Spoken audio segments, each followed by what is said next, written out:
2021, that was the first time I saw Blood of Zeus season 1, and I thought it was a pretty decent and an okay show at the time, nothing too extreme to it. But fast forward to just a few days ago, I rewatched Blood of Zeus season 1, and boy was it so good. I literally forgot how great the storytelling and the character developments were back in the day. Like, to think it's literally been like 5 years since its debut on Netflix, and I was still able to feel everything about this show like it's a new never seen before project upon rewatch is insane. So in this video, we're going to explore what made Blood of Zeus season 1 so great and magnificent, if I may use the word magnificent. I'm going to start with the storytelling. The storytelling in Blood of Zeus is easily one of the strongest elements of the series that had me hooked. The originality of the story combined with its foundation in Greek mythology is compelling on its own. Like, getting to experience Olympus and seeing how Zeus and the other gods interact and coexist was incredibly enticing. But what really pulled me into the show properly was the drama we got. It was like the messiest thing.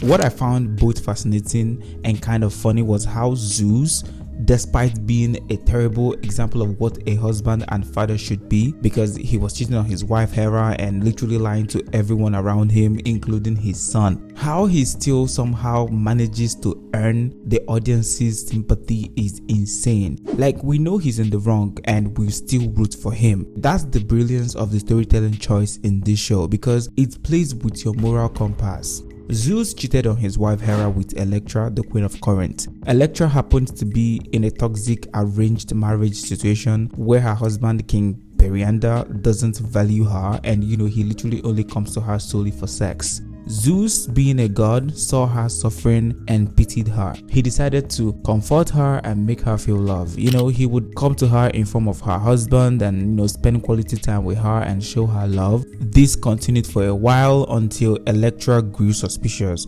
because her husband is oddly affectionate and loving one day, and the next day he's back to being cruel. Zeus eventually revealed himself to her, and the next thing you know, boom, Electra is pregnant with Zeus's child. Now, what I found interesting with this is that this act alone brought about the fall of Olympus. This act alone dictated the whole event of the series. It's literally crazy when you look at it, because if this was avoided, none of the events of the show would have happened the way it did, and that is really vital to a storytelling. So when Hera, Zeus's wife, discovers about the affair Zeus had with Electra, she got enraged and swore vengeance on Zeus for cheating, which is low-key only right.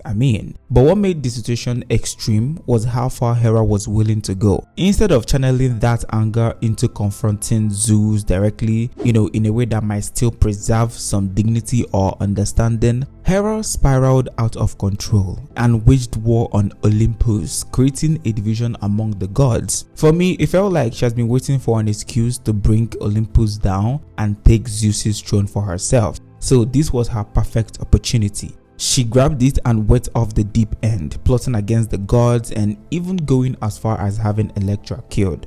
And this is where the story cleverly shifts, because despite Zeus being the one who betrayed her, Hera's extreme reaction turned her into the villain. Suddenly, it made us, the viewers, not to care as much that she was wronged. We start to feel bad for Zeus. The narrative flips our expectation, making us sympathize with the person who technically caused all the chaos. That is the storytelling formula I'm talking about. When the character who was originally wronged becomes so destructive in their response that they lose the audience's sympathy. Meanwhile, the actual wrongdoer ends up looking like the victim, in this case Zeus. This dynamic only works when the victim becomes irredeemably bad in how they respond to their pain. In this case, Hera, instead of confronting the betrayer with strength or with a good strategy, she chose revenge and destruction, and this shifted the viewer's loyalty from her. Zeus brought the mess on himself quite alright, but the story manipulates our perspective to the point that we start to view him as someone we should feel sorry for.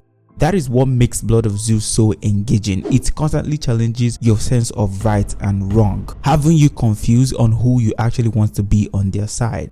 Another storytelling formula used brilliantly in this show is the emotional tension created between two characters you both understand and feel conflicted about. I'm talking about Heron and Seraphim. These two have vastly different upbringings, but their struggles are rooted in the same pain, loss, abandonment, and betrayal. Their paths only diverged based on one key difference: how they chose to respond to that pain. Heron grew up with his mother in a hostile world that hates them because of Elektra's past. This reality hardened him, but he chose to push forward, and he was determined to protect his mother and make something of himself. When he finds out Zeus is his father, he got furious because he did not understand why a god would let them suffer the way they did. It didn't make sense to me, and it definitely didn't make sense to Heron. Seraphim, on the other hand, witnessed the brutal murder of those who cared for him. At a very young age, he was thrown into survival mode and he saw his life turn into major chaos. So when the chance to gain power presented itself, even if it meant embracing darkness, Seraphim took it without looking back. And honestly, you cannot blame him. The only key difference between him and Heron is healing, the ability to make peace with the past. Because despite everything that happened, Heron still finds a way to forgive Zeus. He chose to grow. Seraphim, on the other hand, cannot. He was consumed by his trauma and believed that vengeance is the only way forward. That contrast between the two characters, who were both victims of circumstance but were shaped by their responses, is what gives the story an emotional depth. That kind of storytelling makes the plot not just entertaining but meaningful. Because you're not just watching events unfold, you are emotionally invested. You understand everyone's motive, and even when characters make destructive choices, you see reasons for their actions. That is what made season 1 of Blood of Zeus so different and so compelling. It wasn't just gods and monsters, it was about the people, choices, and the weight of pain. Now, moving on to the characters, Blood of Zeus is one show that arguably delivers one of the most effective character developments I've seen in an animated series. I'm not even lying, because for a series that introduced so many characters in just its first season, it's wild how each one of them was written with depth and intention. Like, all the characters received great attention from the writers. You can literally tell the writers respected every character they created, main or supporting, because none of them felt underdeveloped or unnecessary to the plot. Honestly, I can't think of a single character in season 1 who didn't serve a purpose. Even the side characters weren't just thrown in, they had weight, they contributed, and they left an impact. This side character in particular is actually who I have in mind saying this, because with just like 3 appearances, the writing paints a clear picture of how nasty he is. So when Seraphim killed him, it didn't feel shocking or sad, it felt justified. The guy had it coming, I'm not even gonna lie. That is a skillful writing, because it makes you care enough to feel justified when a character like that dies, even if they weren't central to the plot. I like to think of that character as a kind of double entendre, or more accurately, let me just say a pawn, because his role served 2 purposes. First, he functioned as a device for Seraphim's character development to give us a clear picture of how ruthless Seraphim could be. And secondly, he is a proof of how well the writers can flesh out literally anyone in the story, even throw away characters like him to demonstrate the writer's skill in developing even the smallest character in meaningful ways. His death gave us a moment that advanced Seraphim's arc, while also reinforcing the show's tone and the emotional stakes. Elektra's arc is similarly effective, because despite dying early in the series, around like episode 3, her role was already so well established. Like I said earlier, that moment of cheating between her and Zeus literally dictated the whole event of the series. Her choices drive the entire plot, and her death added gravity to everything that followed after that ordeal. Again, that is a great character work. Even the children of the gods, who barely had any dialogue, were written in a way that made us care about them. That's the kind of nuance and efficiency that this show pulls off like it's nothing.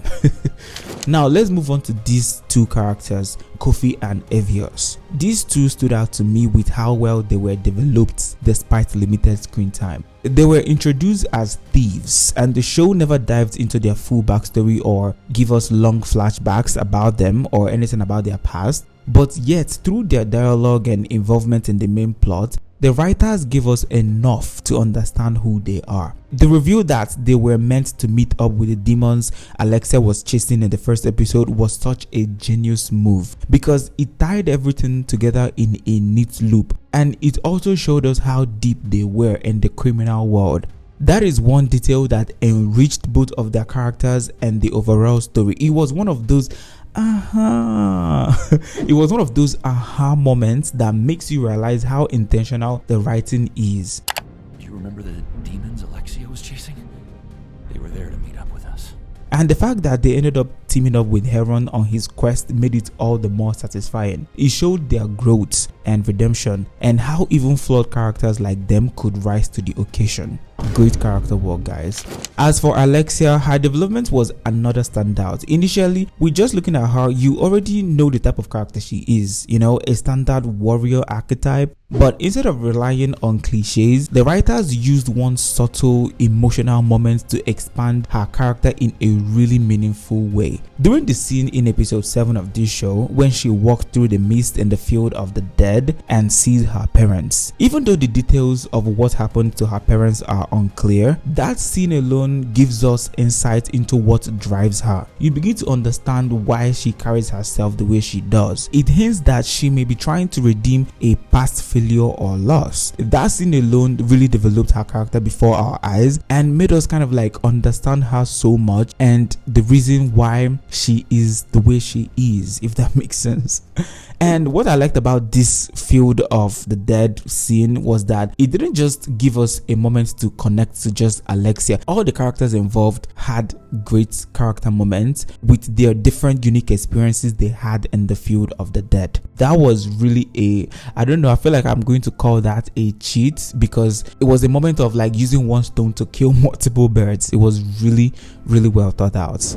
Now let's move on to the pacing. The pacing in season 1 of Blood of Zeus was just okay. Like I said before, fitting such an intricate story into just 8 episodes without making it feel rushed is a huge accomplishment. Every episode moved the plot forward with purpose. Yes, the events unfolded quickly, I know, but like they never felt hollow. Each scene carried the right amount of weight and contributed deeply to the overall arc.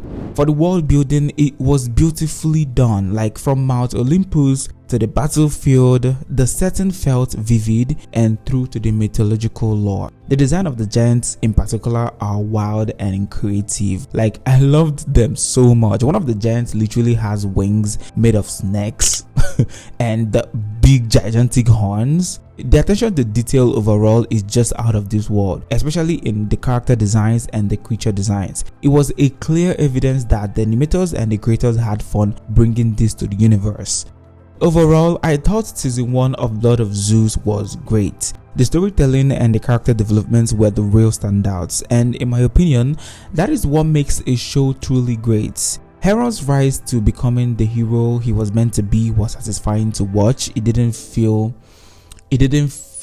forced, if that makes sense, and the fact that Zeus died in the first season was genuinely shocking. I didn't expect it at all, but hey, that's a part of what made the show so memorable, I guess. It wasn't afraid to take big risks, and that is really commendable. Season 1 of Blood of Zeus really surprised me. I loved every bit of it. Rewatching it was definitely a good choice I made because it made me view the season on a deeper, different level. The story works, having us torn between Zeus and Hera, and the character developments were really good.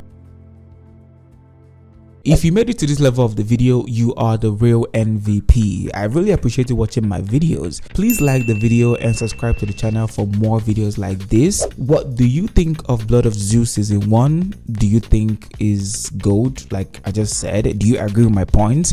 Let me know in the comments. I'll see you guys in my next video. I'm out of here.